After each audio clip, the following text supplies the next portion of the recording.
So Eric mentioned that I am a developer, so I'm the odd one out. I'm going to focus on less design-orientated things because I've got many esteemed colleagues here who have lots more experience in that than me. Eric mentioned that I have recently co-founded a new property development business, and it's called Stories, and it's spelt in the way it's the ones that you tell. It's not the stories of a building. And I think it's relevant to explain a little bit about that. And if I do so, it will become apparent as to where I see some of the challenges in how we bring about development today. So why is it called Stories? It's called Stories because we said, well, we want to make better cities. What are cities? Cities are defined by their people, and what are people? People are defined by the stories that they tell. And if we can create, therefore, better outcomes, social outcomes, better stories that people are telling, they're getting on better in life as a result of our developments, then we think we're doing a good job. And that's potentially quite a different mindset to what some developers or some less progressive developers might take, which is often about what's the deal and how much money can I make. And for us, it's about creating really positive outcomes for people. And it all concerns ourselves on the basis that we sort of think at the moment that there's an imbalance between the value, and whatever type of value you think that is. That could be financial value, it could be social value, it could be environmental value, but the value that each of the different stakeholders in the development process benefits from. So you've got, typically you might have an investor or a funder, you might have a developer themselves, you might have a landowner, you might have the community or communities that live around development. You have the consumer, the people that are going to go and live in your or work in your development or visit your development. You've got all these different stakeholders, and we feel at the moment that there is an imbalance that often weighs in favour of the investor, the developer. The landowner sometimes sits either way, and it's often at the expense of the consumer and the members of the community that tend to lose out a little bit. So we are thinking very hard about how do we do development that better distributes the value amongst all those different stakeholders.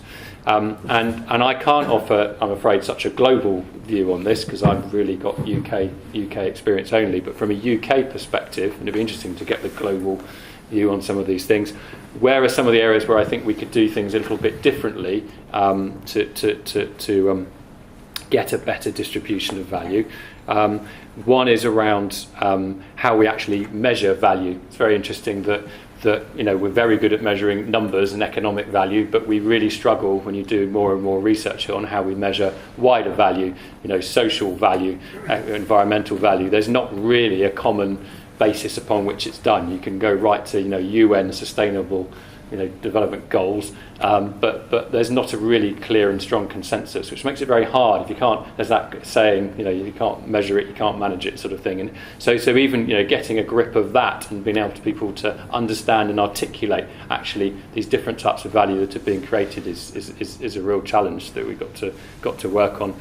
And actually, you find that even in the UK.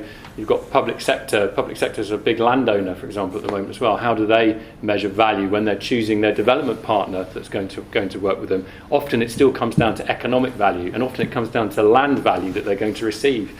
And yet, actually, where is the joined-up thinking across their organisation about money that could be saved in the other departments, around social services and things like that, with the right type of development? And then even beyond that, about wider, say, less measurable economic value as well. So there's some real challenges around there. We want to think about differently, and we want to think about how profit and risk and stuff like that is thought about. We'll come back to that in a bit. And likewise, the role of the planning process in the UK as well, that ultimately results in people being able to speculate on getting an uplift in value. And often it's the landowner or the developer and people like that who are able to most benefit from that value, and often at the expense of the community or the other more sort of public-facing stakeholders that might otherwise benefit from that in the development. So I sort of see that there's lots of challenges, and there are some ways I think in which we can tackle those and create a better distribution of value across all the stakeholders, and that's what I'm concerned about. That's what I'm thinking about at the moment. My final thing to note is that whilst I'm talking about land and money and stuff like that with my developer's hat on, I mean, actually, often, for me, it does actually come from having a vision and a view on what you could create for a city and how you could make it better, and then the sort of the money bit and stuff like that almost follows. And again, that's not necessarily the approach that is sometimes taken by other developers. It's and that's what I'd like to really encourage as well, because actually that's often what I think about first, and then how can we make it work to fit that, rather than the other way around. Anyway, so that's some initial thoughts from me. Thank you.